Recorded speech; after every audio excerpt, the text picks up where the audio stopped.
EVM में बड़े पैमाने पर गड़बड़ी की जाती है, धांधली की जाती है और इस देश के जो बेगुनाह निर्दोष नागरिक हैं, जो वोटर हैं, उन सब वोटर क्या देश में ईवीएम पर लगना चाहिए बैन और बैलेट पेपर से होना चाहिए 2024 का लोकसभा चुनाव। नमस्कार दोस्तों, हम आपके लिए लेकर हाजिर हुए लोकसभा चुनाव 2024 का ताजा महासर्वे ओपिनियन पोल। इस ओपिनियन पोल में हम आपको बताएंगे भारत में अब की बार किस पार्टी की बन सकती है सरकार।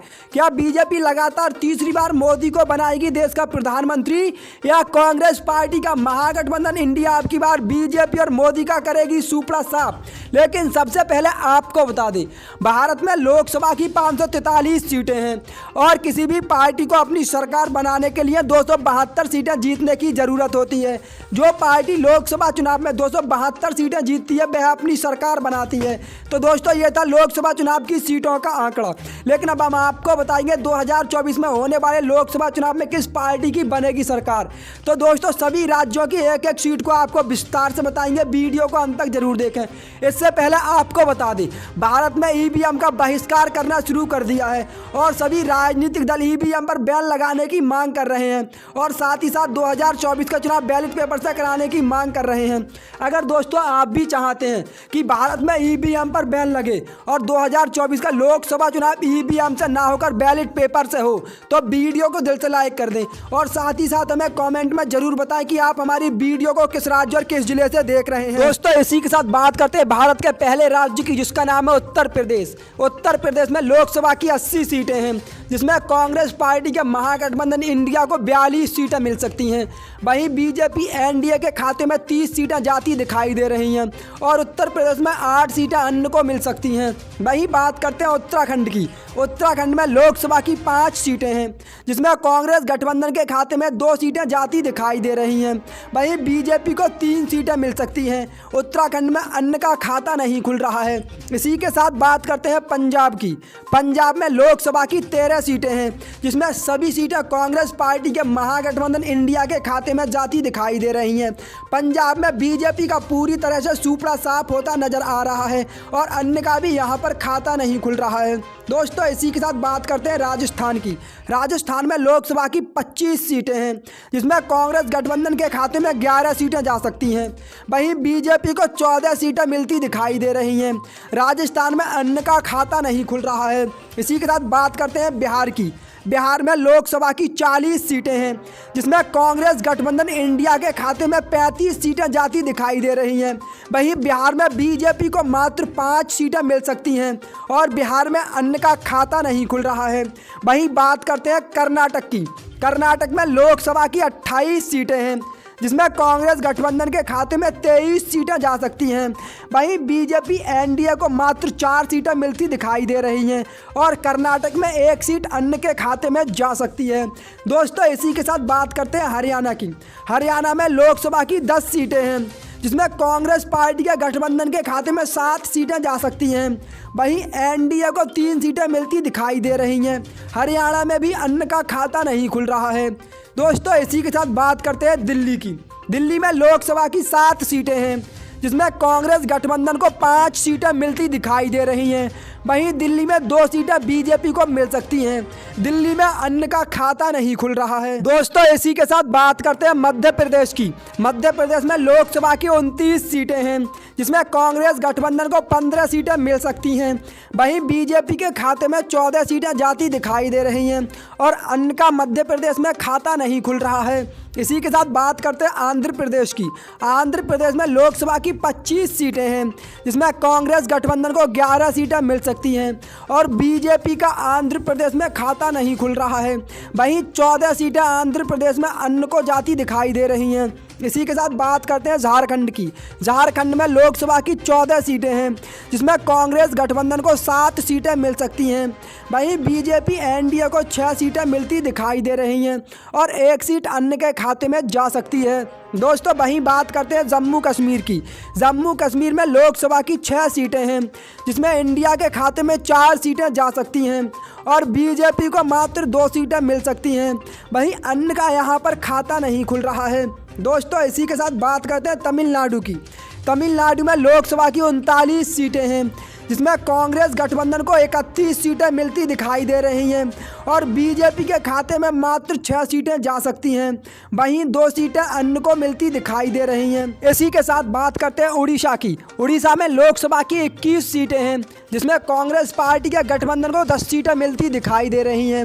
वहीं बीजेपी का उड़ीसा में खाता नहीं खुल रहा है और 11 सीटें अन्य के खाते में जा सकती हैं।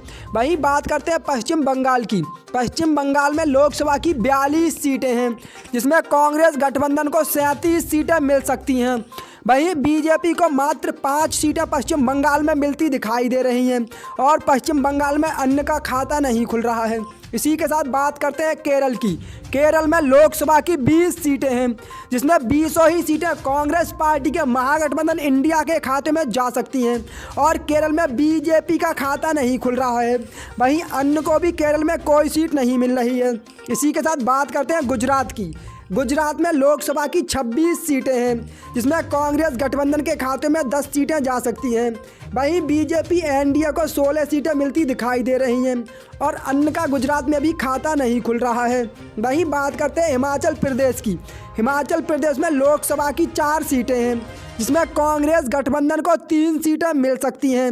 वहीं बीजेपी को मात्र 1 सीट मिलती दिखाई दे रही है। हिमाचल प्रदेश में अन्य का सुपड़ा साफ होता नजर आ रहा है। वहीं बात करते हैं अगले राज्य की, जिसका नाम है छत्तीसगढ़। छत्तीसगढ़ में लोकसभा की 11 सीटें हैं, जिसमें कांग्रेस गठबंधन के खाते में 6 सीटें जा सकती हैं और बीजेपी को 5 सीटें मिलती दिखाई दे रही हैं। अन्य का छत्तीसगढ़ में भी खाता नहीं खुल रहा है। इसी के साथ बात करते हैं तेलंगाना की। तेलंगाना में लोकसभा की 17 सीटें हैं, जिसमें कांग्रेस गठबंधन को 9 सीटें मिल सकती हैं। वहीं बीजेपी को 1 सीट मिलती दिखाई दे रही है। तेलंगाना में 7 सीट ओवैसी की पार्टी AIM और BRS के खाते में जाती दिखाई दे रही है। दोस्तों इसी के साथ बात करते हैं अगले राज्य की, जिसका नाम है महाराष्ट्र। महाराष्ट्र में लोकसभा की 48 सीटें हैं, जिसमें कांग्रेस गठबंधन के खाते में 31 सीटें जा सकती हैं और बीजेपी को 17 सीटें मिलती दिखाई दे रही हैं। अन्य का यहाँ पर खाता नहीं खुल रहा है। इसी के साथ बात करते हैं अरुणाचल प्रदेश की। अरुणाचल प्रदेश में लोकसभा की 2 सीटें हैं, जिसमें दोनों ही सीटें कांग्रेस गठबंधन को मिल सकती हैं। यहाँ पर बीजेपी और अन्य का खाता नहीं खुल रहा है। वहीं बात करते हैं लक्षद्वीप की। लक्षद्वीप में लोकसभा की 1 सीट है, जो कि बीजेपी के खाते में जाती दिखाई दे रही है। यहाँ पर कांग्रेस और अन्य का खाता नहीं खुल रहा है। इसी के साथ बात करते हैं मणिपुर की। मणिपुर में लोकसभा की 2 सीटें हैं और दोनों ही सीटें कांग्रेस गठबंधन को मिलती दिखाई दे रही हैं। यहाँ पर बीजेपी और अन्य का खाता नहीं खुल रहा है। दोस्तों मणिपुर वही राज्य है जिसमें थोड़े दिनों पहले आगजनी शुरू हुई थी और अभी तक शांत नहीं हुई है। मणिपुर की 2-3 स्त्रियों को नग्न कर घुमाया गया था, लेकिन प्रधानमंत्री नरेंद्र मोदी ने मणिपुर के बारे में कुछ नहीं बोला था। वहीं बात करते हैं अगले राज्य की, जिसका नाम है त्रिपुरा। त्रिपुरा में लोकसभा की 2 सीटें हैं, जिसमें 1 सीट कांग्रेस गठबंधन को मिल सकती है, वहीं 1 सीट बीजेपी को मिलती दिखाई दे रही है। यहाँ पर अन्य का खाता नहीं खुल रहा है। इसी के साथ बात करते हैं मेघालय की। मेघालय में लोकसभा की 1 सीट है, जो कि बीजेपी के खाते में जा सकती है। यहाँ पर कांग्रेस पार्टी और अन्य का खाता नहीं खुल रहा है। इसी के साथ बात करते हैं गोवा की। गोवा में लोकसभा की 2 सीटें हैं, जिसमें दोनों ही सीटें बीजेपी एनडीए को मिलती दिखाई दे रही हैं।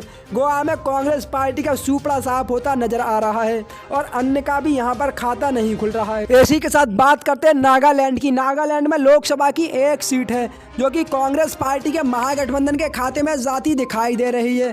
नागालैंड में बीजेपी और अन्य का खाता नहीं खुल रहा है। तो दोस्तों ये था लोकसभा चुनाव 2024 का महासर्वे सटीक ओपिनियन पोल। इसके जो आंकड़े निकल कर आए वो आपको बताने वाले हैं।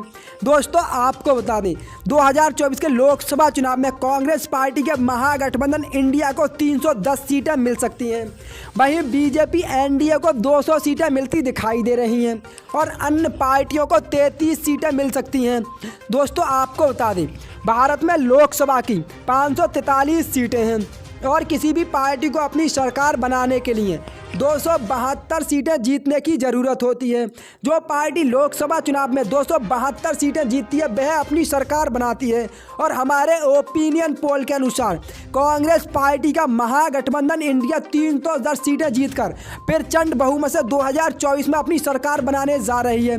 लेकिन दोस्तों आपको बता दें, भारत में इस समय ईवीएम को बैन कराने की मांग चल रही है, जिसको लेकर भारत के सुप्रीम कोर्ट के तमाम वकीलों ने मोर्चा खोल रखा है और सुप्रीम कोर्ट के वकील ईवीएम को बंद कराने की मांग कर रहे हैं और 2024 का लोकसभा चुनाव बैलेट पेपर से कराने की मांग भी कर रहे हैं। अगर दोस्तों आप भी चाहते हैं कि 2024 का लोकसभा चुनाव ईवीएम से ना हो, बैलेट पेपर से हो, तो हमारी वीडियो को दिल से लाइक करें और साथ ही साथ हमें कमेंट में ज़रूर बताएं कि आप हमारी वीडियो को किस राज्य और किस ज़िले से देख रहे हैं, ताकि हम भी ईवीएम को हटाने के लिए पूरा सहयोग कर सकें।